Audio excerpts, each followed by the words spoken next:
Have you ever felt, well, stuck?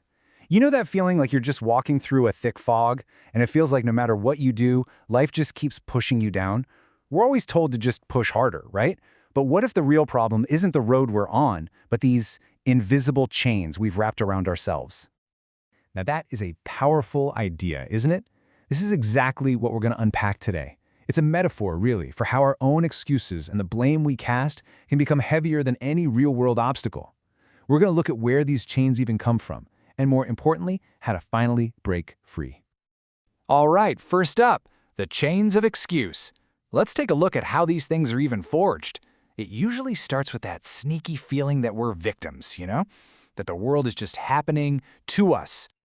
Does this sound familiar at all? It's that sensation of not being in the driver's seat, where it feels like outside forces are always getting in your way.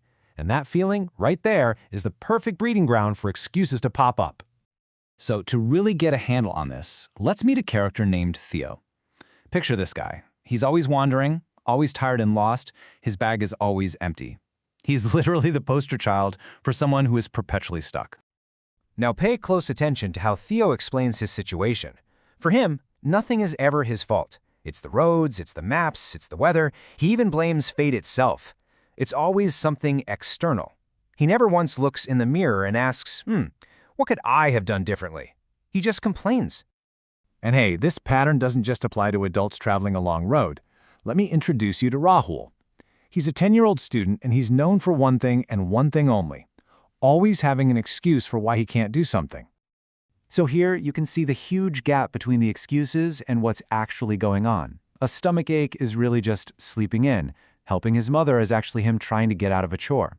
He builds these little walls of excuses brick by brick, not even realizing he's trapping himself inside. The blind man's lesson. So for both Theo and Rahul, a moment comes that just completely shatters their perspective. It's a confrontation that forces them to see their excuses for what they really are. So Theo, remember him? He gets lost in a storm and finds shelter with this old hermit. After Theo goes on and on complaining about his terrible luck, the hermit gives him this incredible insight. He says we all carry these invisible chains: fear, blame, excuses.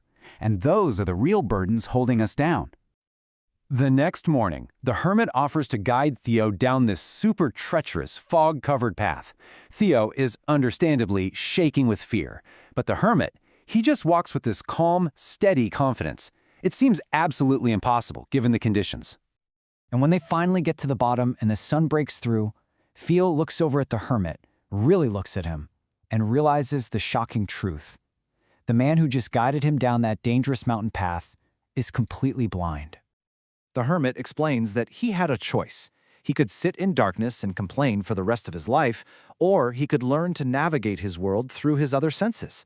His blindness, which could have been the ultimate excuse, actually became his greatest teacher. And he tells Theo the most important thing: you have eyes that can see, yet you're the one walking blind through life because you choose to blame the path instead of learning how to walk it. Rahul's turning point was pretty similar. He saw his teacher, Master G, an old man, seriously ill, but still showing up for his students every single day. I mean, this was a man who had every reason in the world to make an excuse, yet he chose action. He just refused to let his circumstances define him. Choosing your hardship. Okay, so these stories teach us something really crucial. Life isn't a choice between an easy path and a hard one. It's a choice between two different kinds of hard. The author Mark Manson frames this perfectly. Being undisciplined is hard, right? It leads to a life full of regret and wasted potential. But guess what? Being disciplined is also hard. The big difference is that hardship leads to growth, to new skills, to a life that actually gets better over time. You have to choose your hard. And this is exactly what Master G understood. He told Rahul that excuses, they're just the nails you use to build yourself a house of failure. Every single excuse is another nail you're hammering into a structure that eventually is going to collapse right on top of you. From words to action. So the big question is, how do we start tearing down that house? It all starts by turning that moment of realization into consistent, daily action. Just look at Rahul's journey here. It was not an overnight success story. He started out strong, waking up at 5 a.m. But then, week 2 hits, and that doubt starts creeping in. He almost gave up. We've all been there. but his mother's encouragement, reminding him that pressure is what creates diamonds, that's what kept him going. Change is a process, and it requires persistence. And Theo's path forward was just as structured. He took responsibility. He started preparing properly. He learned from his mistakes instead of blaming them on something else. And the most important part, he made it a daily practice.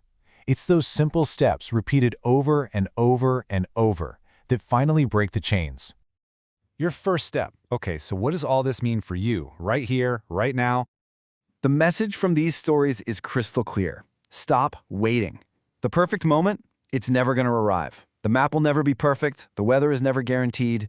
The real power isn't in the conditions around you. It's in your choice to act anyway.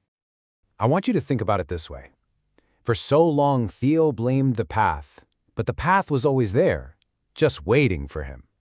It only opened up when he finally took responsibility for his own steps. And the opportunities in our own lives are often just like that. So I'll leave you with this one question. Not tomorrow, not next week, today.